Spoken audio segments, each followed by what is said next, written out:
Estamos aqui no Saúde Business Forum com a Viviane Mosé. Ela é filósofa, escritora, e a gente vai repercutir um pouquinho a palestra que ela acabou de fazer sobre as relações humanas nessa era digital, nessa transição do industrial para o digital, o que se perde, o que se ganha.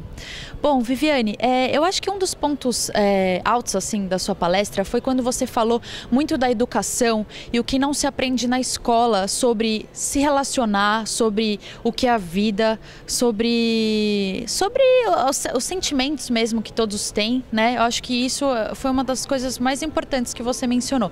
Eu queria entender um pouco melhor isso, o foco no relacionamento para essa mudança na sociedade que precisa ser feita, né?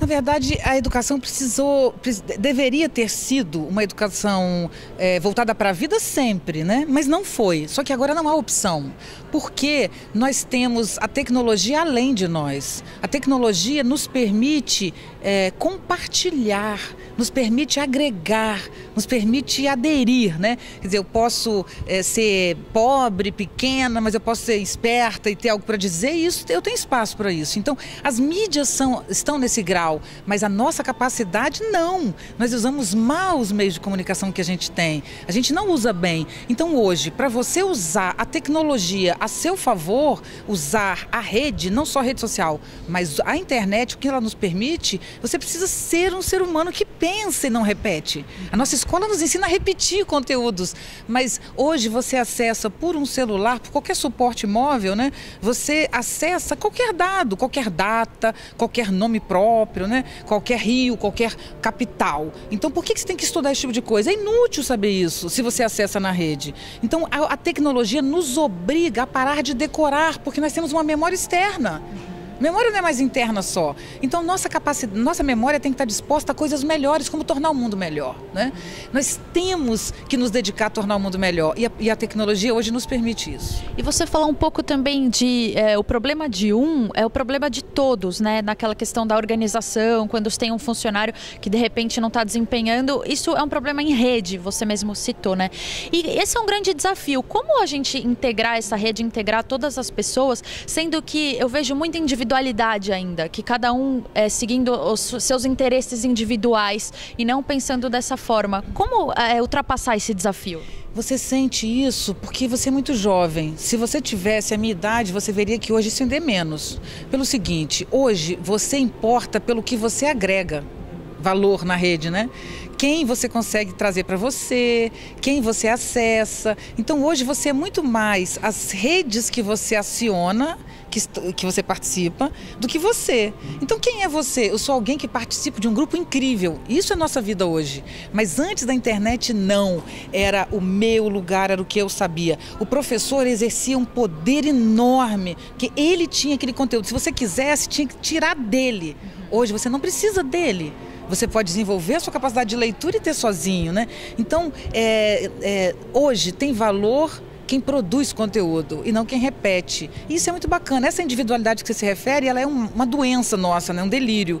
Mas acredito que tende a desaparecer. Muito mais do que não sei se desaparecer, tende a diminuir. Legal. E pegando esse gancho, você frisou uma fala muito interessante de que não há perdas, de que essa transição, essa mudança, a gente pode encarar como não havendo perdas. Queria que você discorresse um pouco mais sobre isso. Sem dúvida nenhuma. É uma mudança de ganhos, né? Agora, claro que perdas no meio acontecem, né? Quando você faz um alimento, você joga algumas partes fora. Hoje a gente sabe que partes do alimento que a gente jogava fora, a gente pode aproveitar. Então isso é tão relativo, né? Perda e ganho é muito relativo. Nós vivemos conflitos grandes, mas eu acredito que os conflitos que vivemos é por um processo de alargar nossa alma, de nos tornar de verdade mais amplos, né? Então o homem não é o que ele é, ele está.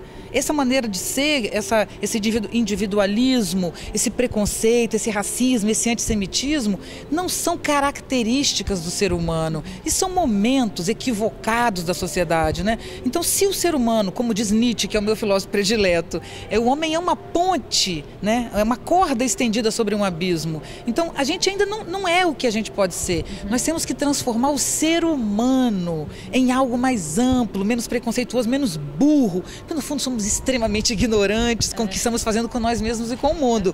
Então, acho que essa dor é necessária, mas ela vai abrir, não tenho dúvida, e já está abrindo para ganhos e ganhos significativos. A última pergunta, o Domênico De Masi falou uma frase também interessante de que a vida acontece enquanto a gente pensa em outra coisa. Você acha que a gente já está passando a pensar de uma forma, pensar mesmo no que é a vida, ou ainda isso está distante? Nós estamos pensando na vida como nunca pensamos. Hoje a gente tem que pensar na vida porque nós temos um meio ambiente que a qualquer hora pode cair sobre sua cabeça e você não está mais vivo, né? Hoje, a qualquer momento, os conflitos que a gente vive sociais pela mudança de valores, né? Um maluco entra num shopping e sai atirando. Então essas coisas fogem do nosso controle. A guerra não. Quando você estava num país que não entrava em guerra, você não tinha esse problema, né? Então sempre teve violência, mas hoje ela é generalizada. Então a gente vive um momento tão duro que a gente é obrigado a pensar no presente. Obrigado a ver se vai chover, né? Obrigado a ver o que está acontecendo, se a Croácia vai, como é que está a Croácia, como é que está. Então nós somos obrigados a descobrir novamente que somos mortais e isso nos torna humanos. Nós esquecemos que somos mortais, nos tornamos seres tecnológicos, como se para tudo eu pudesse resolver.